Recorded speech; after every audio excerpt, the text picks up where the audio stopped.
I'm from Scotland. This is a Scottish accent. It's kind of quite soft and slightly neutral because I've been living outside Scotland for a number of years, and as a teacher and as a teacher trainer, as an international communicator, we turn it down a little bit, don't we? Unless I go home and see my friends again, in which it gets turned up. So that's the first thing. 5 things about me. Number 1, I'm Scottish. Number 2, as Monica mentioned, I'm a writer. Here's one of my books, video telling, YouTube stories for the classroom. So you can see that I love video. I love story and storytelling. Number 3, this is quite an important one, because I don't know if you have kept your New Year's resolution. People don't usually talk about their New Year's resolutions in February, do they? Unless they have kept them.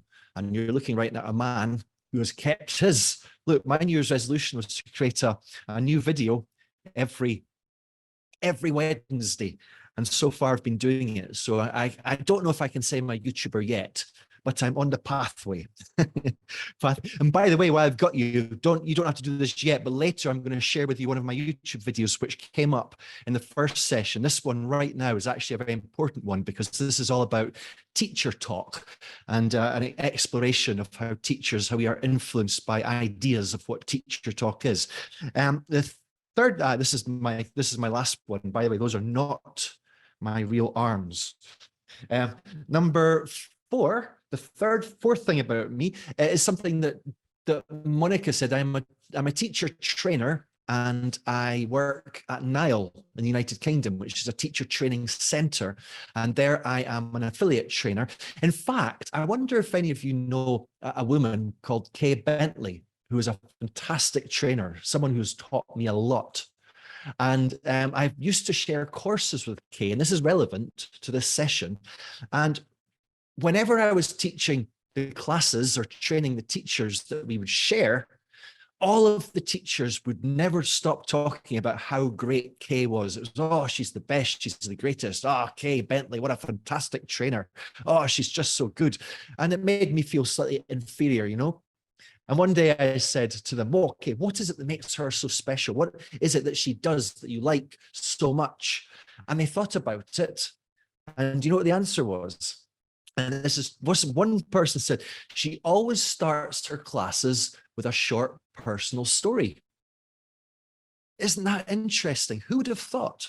She always starts her classes with a short personal story, which, if not is the thing, it's definitely one of the things that they liked about her so much.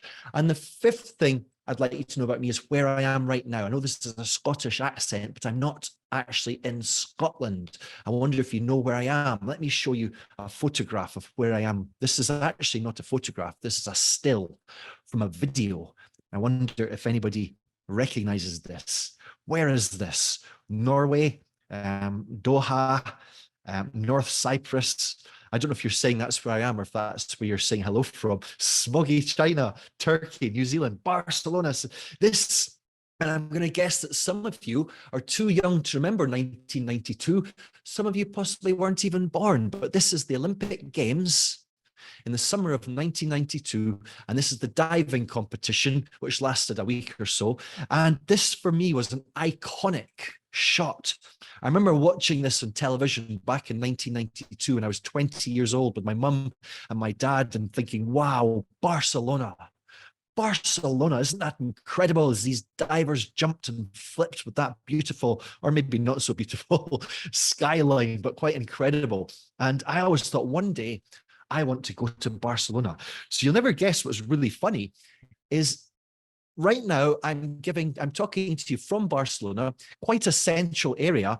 But if I show you the view from my window, this is the view from my window. I don't know if you can see, it's just up there. That, what you can see is, well, it's kind of blocked by some of the buildings there, but that is Montjuic. The hill is Montjuic, which is where the diving competition took place, actually on that hill, on Montjuic. If you look carefully, look, that there is the diving pools. There's the stand or the sit. Why do you call it a stand when you sit in it? Never known that. But look, let me show you, but there we are. You see that? That there is me showing you. That's the view from my window. Isn't that cool? And people always ask me, they say, Jamie, when I visit Barcelona, where can I go? Tell me somewhere nice to go in Barcelona. I always say, go up Montjuic and go to the diving pool. This is what it looks like now. And it's really cool because you can buy a coffee or a drink and you can sit there on the stand and you can see my flat and you can watch, if it's the right time of year, you can watch hundreds of seagulls having a bath. And I know that sounds possibly not very interesting, but when you watch 100 seagulls having a bath, you're going to see a few things happen that will go, oh, look at that. Did you see that? You'll never really know what it is, but I really recommend it. So that's what I would say you should do. And by the way, this is my lead into the talk, and it's all going somewhere, and this is all relevant, all right? But look at this photograph that I took when I was with my father last time he visited me in Barcelona, when we went up to the diving pool, and we took this photograph of my dad's fancy, expensive camera. I don't have a camera as fancy and expensive as this, but he does. Isn't that a great picture of Barcelona? And there's a reason why this picture is so special. I mean, not only is it just a great picture, but there's a reason why this picture is so special. And I'm going to ask you to guess what makes this photograph so special. What makes this photograph so special? Yes, you can see the Sagrada Familia, and that's pretty special, but that's not specifically the reason that makes this picture so special. Dirty says fake. Well, actually, that's interesting. If you could explain why you think it's fake, I would love to know. Hello from Azerbaijan. No trees. It's true, there aren't many trees. In fact, all the trees are around me because Montjuic is a park. Lots of buildings. Gabrielle says, I took it when I was with someone special. Exactly, I was with my father. But that's not what makes the image so special, although that is special. Memories, urban sprawl, white background, these are all great guesses. But the reason, let me tell you, it was a sunny Saturday. It was a sunny Saturday, and my father and me and my mother, because my mum and dad were visiting me in Barcelona, we all decided to go for a walk. My father, my mother, and myself, we all decided to go for a walk, and we decided that we would go up the hill, up Montjuic. We decided we would go and get a coffee at the diving pool, but at the last minute, my mother decided no. She wanted to stay behind in the flat and enjoy the peace and quiet. So my father and I, we went up Montjuic to have a coffee at the diving pool. And that's when we took a photograph. And before we took this photograph, we made a phone call. That's a clue. We made a phone call. And if I hadn't made that phone call, this photograph would not be so special. Why is this photograph so special? Rachel's got it. She says, your mum is in the photo. Exactly. So now we've got, for the last 30 minutes of this session, is to find Jamie's mum. That's all we have to do, and then it's finished. Yasim says, why a call? Because we phoned my mother, told her to come to the window of my apartment so that she could be in the picture. Look, ding, ding, ding, ding, ding. Can you see her? Isn't that cool? So Jamie's mum says hello. And I just love this story. And I don't know what you think about this, but this is, I want to explore some principles here for using story to introduce topics.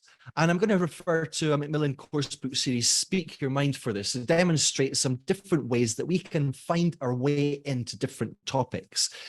Now, I don't know if this is a sort of image of a course book that I have. When I pick up a course book and I look through it, I'm always thinking what we're holding here, what I'm holding in my hand is really a sort of a skeleton which has to be filled with the meat of personal stories. I don't know what you think of that image, but when we're reading these topics, and if they're topics that appeal to all of us, then what we're really looking for is our own experiences. And this is how we connect ourselves, not just with any material, so not just with course books, but with any piece of material. And let me give you an example here. In the first book in the series, there's a unit 5 called Finding Your Way. And what this is all about is describing the place that you live and talking about the places that you like to go. And students, the very first thing they have to do here is to describe a place that they like in the place where they live. Are you with me? So all they have to do is they have to think about a place, a local place that they like to go to, say how often they go there, and describe the place to a partner. It's a very sort of nice way and sort of global. It speaks to everybody. What teachers quite often do, I think, is to forget that we are the engines that drive the lesson. And I'm thinking, and this is, I'm sure this is something a lot of you do already, rather than just tell students to go to page 47 and do the task, we can actually lead the way in using a short story or an experience of our own, which is exactly what I've done here. The place where I love to go, where I live, I've told you already, is the diving pool, which is now a cafe or a bar. And then it's over to students, somewhere you like to be, somewhere you would like to live, somewhere you'd like to go in your town or your local place. That's not particularly, I mean, there's nothing too impressive about this as an approach, is it? Is this something I'm sure that some of you do? Is this something that some of you do? Let us know in the chat. Let me show you another few examples here. How about this? Now, my mother and father, because I live in Barcelona, my mum and dad, they come over quite a lot to visit. They come and visit me more than I go to visit them in Scotland. So my mum and dad are in Scotland, I'm in Barcelona. The thing is, they've got another reason for coming to Barcelona as well. It's not just me. The other reason that my mum and dad come to Barcelona is because my sister lives here. My little sister. I was here first. She decided to copy her big brother. Typical. And so my mum and dad are very, very confused. They have no idea why their two oldest children left Scotland to go and live in Barcelona, but that's what happened. My little brother, who lives in Glasgow, has stayed closer to home. The thing is, when my mum and dad come here to visit, there's something they do which drives me crazy. It drives me to desperation. There's something that my mum and dad do that just, I cannot believe how much they do this. And I wonder if this is the same for your parents. And I wonder if you can guess what it is. Carolina, sí hablo español. Claro que sí. Hace muchos años que vivo aquí. She cooks. If I wouldn't have a problem at all if my mum wanted to cook. No way. Your parents drive you crazy when they visit you, says Janeth. Absolutely. But why specifically? What do they do? If clean and organized, no, I would have no problem with that. If anyone wants to come and see me and clean and organize, you can do it all day. I've got no problem with that. They speak English to everyone. They want to eat early. This is something, the thing that my parents do to drive me crazy is not something that you associate with older people. It is something that you associate usually with younger people. In particular, it's something that we usually associate with teenagers. What is this thing that I am talking about? They want to party. They treat me as a baby. I mean, they always do that anyway. That's not okay. Gabriela, this is what they do. My parents, I mean, we talk about mobile phones and social media and how teenagers are addicted to all of that. I can guarantee you there are no teenagers more addicted to mobile phones and social media than my own parents. And it's much worse when they come individually. If my dad comes on his own, he's always on the phone to my mum. If my mum comes on her own, she's on the phone to my dad. But I think it's interesting. It's something that I don't think we talk about enough, is whether or not our parents, the older people in our lives, are addicted to social media.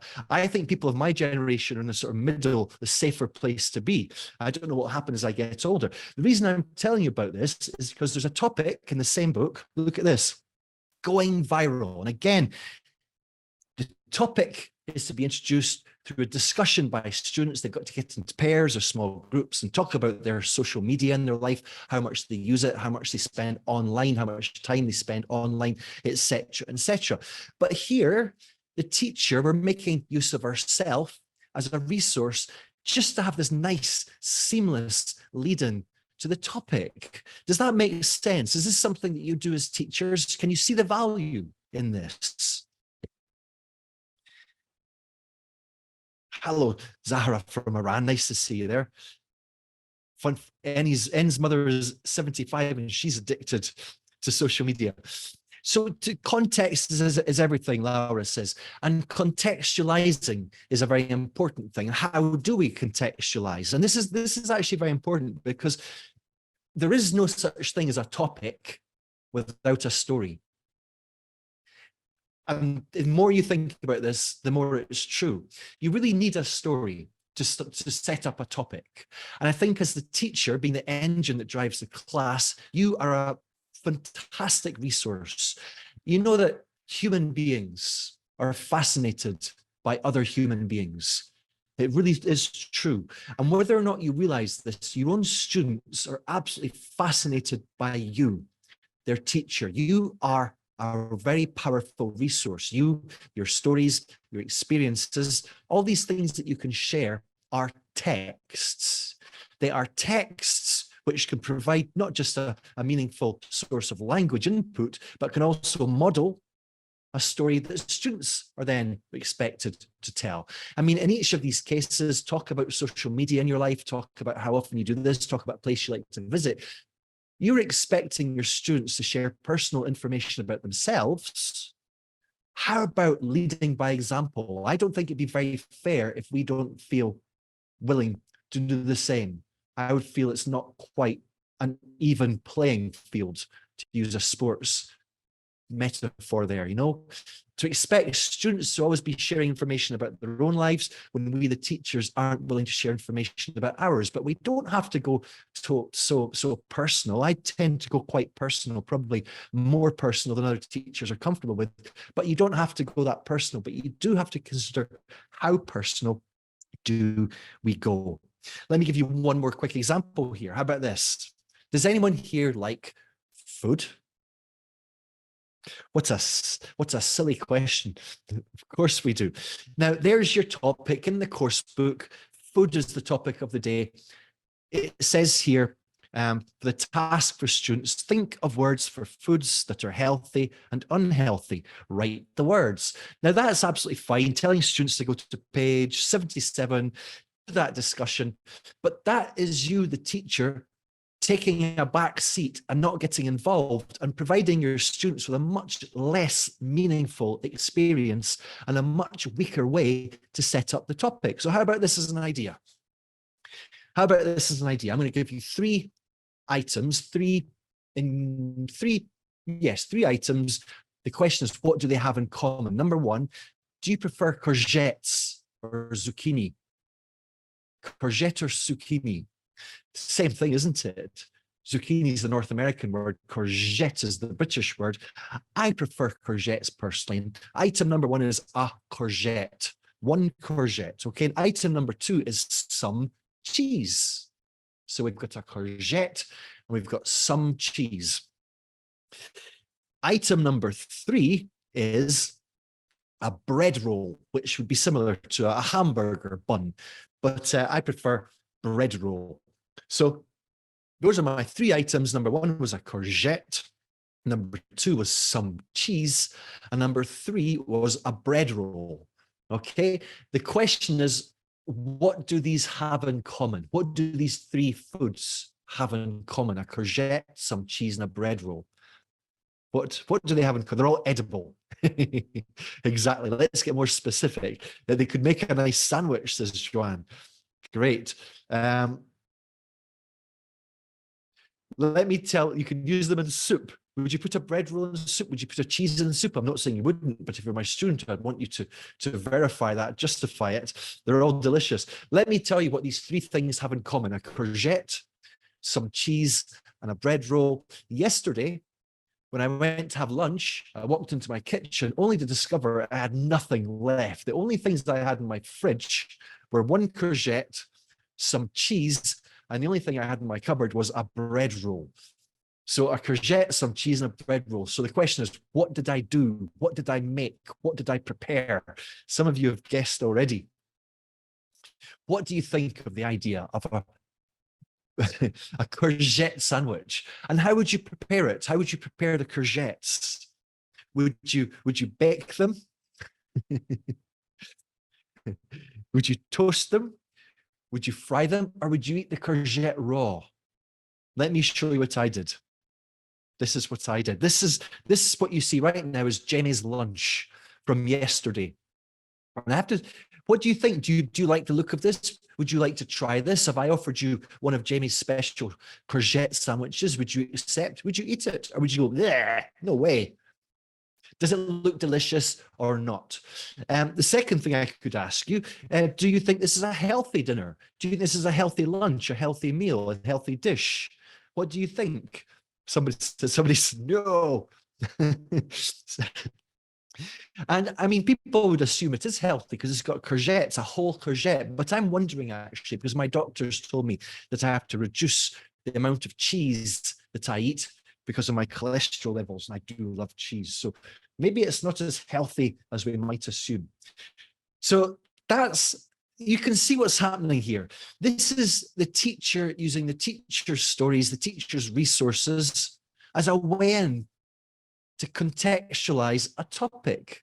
You might not think of that as a story, but that was a story, and that was a valuable story. That was gold, I think.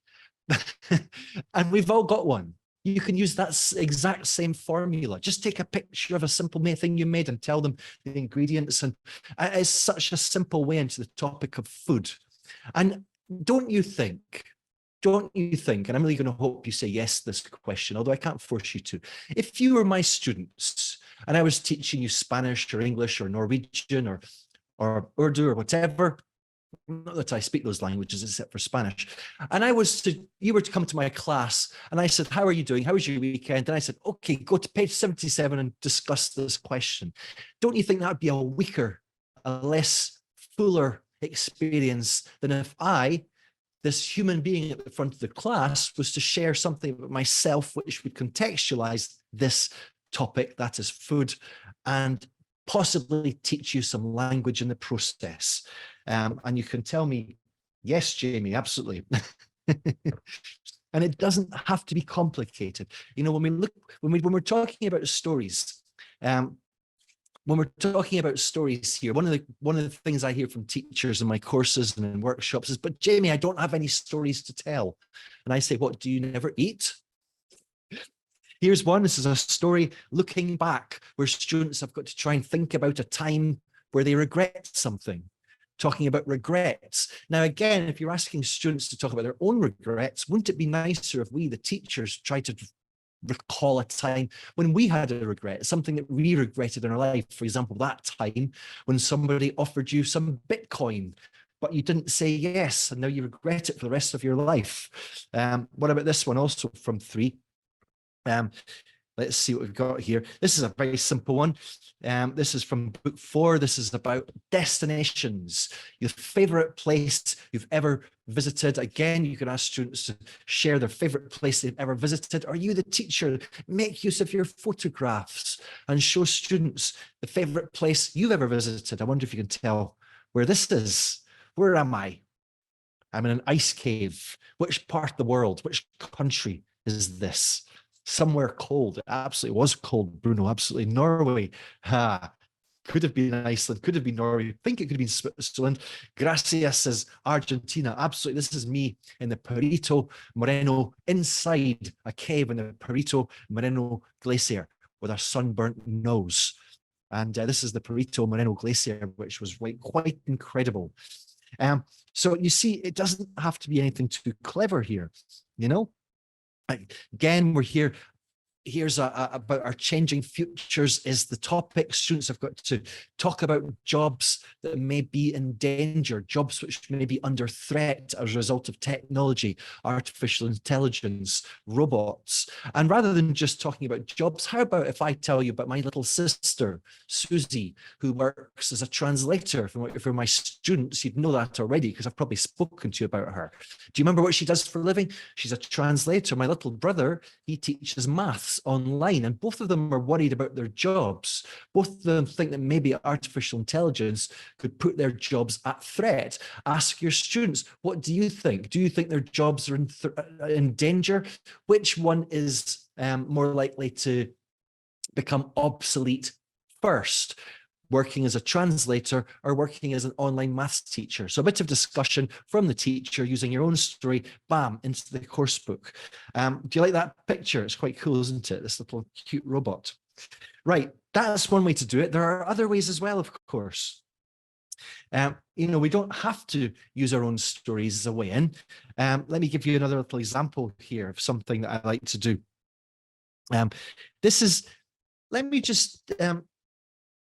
This little guy here, he's holding a sign, isn't he? He's holding a sign that says job wanted. And I'm looking at right now at a photograph. It's a different photograph. And in this photograph, there's somebody else also holding a sign, but the sign does not say job wanted. And I could ask you, what other situations might you find people holding signs like this? And you might say maybe it's somebody who's homeless holding a sign saying, they're hungry. What other reasons might people hold signs? They're selling somebody something, they're having a protest. Exactly. In this photograph, it's not a photograph of a homeless person. It's not a photograph of somebody selling something. It's a photograph of somebody hitchhiking. What do you do, or rather, where would you be if you're hitchhiking? So this person hitchhiking, where exactly are they? Side of a road, says Catherine. Exactly, the side of the road. And what are they doing with their arm? They're holding out their arm, they're sticking up their thumb. But there's something very unusual about this hitchhiker, because the destination is not somewhere that any of us have ever been. This is not somewhere on Earth. Where is this hitchhiker trying to go? Space, the moon. It's a planet. Which planet? Let me show you. What you would do at this stage is you say to students, okay, the photograph that I have just described to you is in your course book. Let's see who the first person to find it is. And the first person that opens their course book and finds this picture is the winner. And this is a really nice way to introduce a new topic, just by describing the photograph and then asking students to find it. It's a very simple way. There is your hitchhiker. What's interesting about this is that there's also a discussion for students here to think of words that they know about space. Write the words. So how many words can you think of that relate to space? And you can challenge students. And this is quite a nice way, isn't it? Have you ever made use of ChatGTP as a tool to have running in the background when you're teaching, so that you ask students to do this task? For example, think of 20 words related to space. And then after sharing ideas, you say, let's get ChatGTP to do the same thing, to do the same task. Virtually any task that students are required to do, which involves creating some sort of list or brainstorming ideas, ChatGTP is usually very, very good at. So we can prompt it by saying, can you give me some words related to space? And this is after students have done the same thing, and then you compare the ideas that students gave you with ideas that ChatGTP gives you. Now, sometimes the words are a little bit low frequency, aren't they? Like nebula or supernova. So you can always change the prompt and say, can you give me 20 words related to space that a learner of English would know? And they might be a little bit more sort of classroom friendly. And so, yes, this is a really nice way to challenge students. Let's see how many words you can get, and let's see how similar or different they are to ChatGTP. By the way, this is something I often do when it's if we're challenging students to be imaginative. And then if they're finding it difficult, you say, well, let's see if ChatGTP can do it. And if ChatGTP can do it, then you've been outsmarted by a computer. A light year. Yes, ChatGTP it is. From fans just asked. Let me just give you another couple of ideas. We're talking about stories here. And I said every single topic requires a story, but that story could also be an image. I mean, an image is a visual narrative, isn't it? And a visual narrative is kind of a story. So what I'm going to show you here is a photograph. I've got a photograph to show you. And this is a photograph of a man. And there's something on his head. There's something on his head. There's a photograph of a man and there's something on his head. Now, let me ask you a question.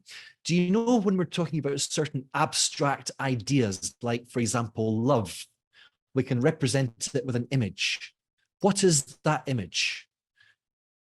It's a heart, isn't it? That transcends many cultural boundaries. And what about if it was the idea of peace? What would be an image or an icon that we use to represent the abstract idea of peace? A white dove, you've said. A peace sign, yes. The CND sign, yes. So a lot of these images are associated with abstract ideas. That's how human beings work. How about an idea? How about an idea? If I have just had an idea, what would be the image that you could use to, yes, a bulb, a light bulb. So a light bulb above my head. And this photograph that I'm about to show you is a photograph of a man, and he's got a light bulb stuck on his head. It's actually a little picture of a light bulb. It's a drawing of a light bulb. And this is a man whose job involves not lots of light bulbs, but having lots of ideas. My question is, what does he do for a living, this man? His job involves having lots of light bulbs, lots of ideas. What does he do for a living? He's an inventor. Exactly. One last question. I'm going to show you this photograph, and when you see this photograph, you're going to see this man with a picture of a light bulb stuck to his head.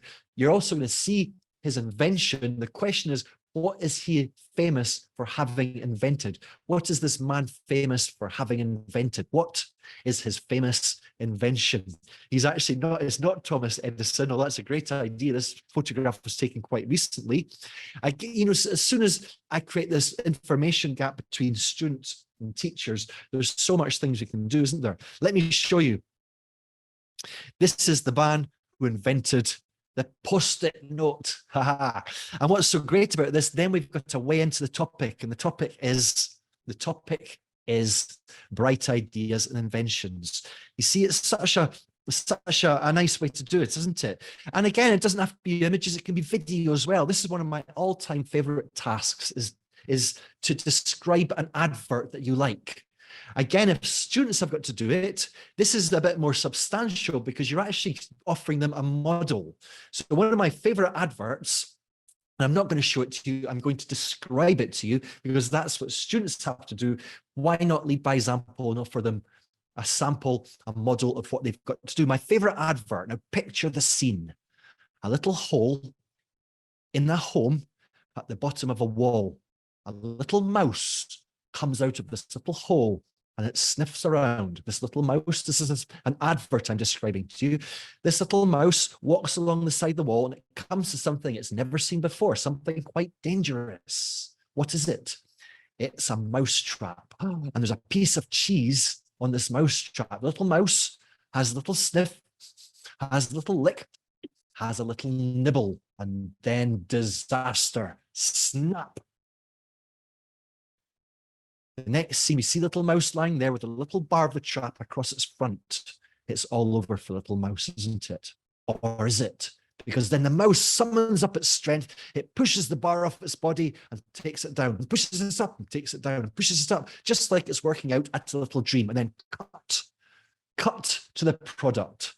And the product is, well, I'm not going to tell you because I've got a little gift for you. And this is a little lesson plan I'd like to give you. It's one of my favorite lesson plans ever. It makes use of this advert, and it's called Musical Story. I'm going to paste in a link for you, which will allow you to get this, to download it. Okay, just to finish off, and I'll take some questions. 3 things to say. 3 reasons for using story. It's great for building community in your classroom. It's great for making students curious, and it's great for providing a model of language and for getting students to talk, for communicating. Stories, I always suggest, are short, meaningful, unremarkable, unrelatable, and prepared. Think about them first, and most importantly, collect your stories. Collect your stories, your experiences, the people you know, places you've been, photographs you've got, and images that you like, and videos, of course. And let me just shrink this now. What I'm going to do here is I'm going to put the link in the chat So there it is. If you click on that link there that I've just shared, that will allow you to download the handout. And if you couldn't get it, just send me a quick email at handout@lessonstream.com. Okay, over to you. Any questions? Okay. Thank you, Jamie. This session has been great. How we can change a little bit the perspective of how to handle the book. This has been great. And Jamie, I would like to thank all the people who have been sharing this information, who have been answering your questions. I would like to mention only some of them: Janet Ordóñez, Salome, Dorita Calvo, Teacher Ray, Philip Lloyd, Carolina. So they have been an amazing audience. By the way, Fiona Rodrigo is inviting you to go to Sri Lanka, right? Oh, yes. And Vivian wants to know something more about the book that you have been using. And Elizabeth Cabrera, for example, connected with your examples about the person who was hitchhiking. Okay, so she connected with your examples. So this session has been great. And yes, by the way, we have some questions from the audience. Let me ask you this. Sorry, I apologize about my pronunciation. I might not be saying your name correctly. Keddie Daniels is asking, hi, I understand you have music and biochemistry background. How did you decide to join English language teaching? It was by mistake. I was actually playing piano on a ship, and I got tendonitis in my arm, had to stop playing for 6 months, and went home to Scotland. I was staying with my parents and I wasn't very happy. And my mum said, Jamie, go to Barcelona. You've always wanted to go there ever since you saw the Olympic Games. Go to Barcelona. So I did. And that's where I did a CERT TESOL course in 2001, and then kind of forgot all about music. And that's why I'm here right now. Oh, and we are very happy. We are sad about the situation, about the accident, but now, well, we are happy to have you here. And here we have another question from Somaye Tamuresi. What is your perspective on the significance and effectiveness of teaching through storytelling? Do you believe it's crucial for teachers to craft stories, even if they don't have personal anecdotes related to the topic? I'm interested in hearing your thoughts about it. Well, I would say that everyone has stories. And this is one of the things I hear a lot of teachers says, but wait a minute, I don't have stories. And I often think that's teachers assuming that stories have to be remarkable. For me, a story about eating a sandwich is unremarkable, and yet it's relatable and it's meaningful and it's fun, isn't it? So as long as you've ever eaten a sandwich before, you've got a story to tell.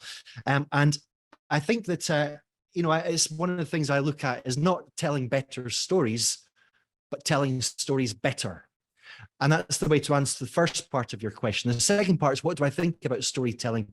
I think that for me, the story and storytelling is always there. As I said, when you pick up a course book, what you're actually looking at is a book full of stories that are going to come from your students, stories which could come from you as well, the teachers, stories to be shared in the classrooms. The story is always there. That doesn't mean, and by the way, I would never say that this is all about the teacher standing there just sharing stories. I'm talking about very short stories here and there. Yes. So differentiating between teacher-led storytelling and using story, in my mind, are two different things, you see. Does that answer the question? Yes, I think so.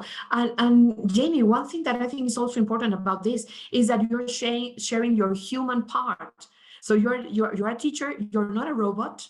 So they can see you as a human being that is also going through certain situations. So I think this is great. Exactly. I think that's a very key thing to do for creating community in your classroom. When you lead by example, take off your mask. That's the best way I know to create community, to foster it in your classroom. Perfect. Absolutely. Perfect.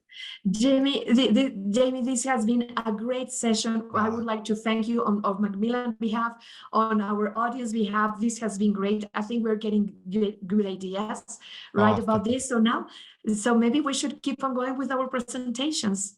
Great. I'm just going to put my YouTube channel in here as well. Oh, yes, okay, there please, it is. Please. Thank you so much, everybody. It's been lovely to work with you. I really appreciate everything.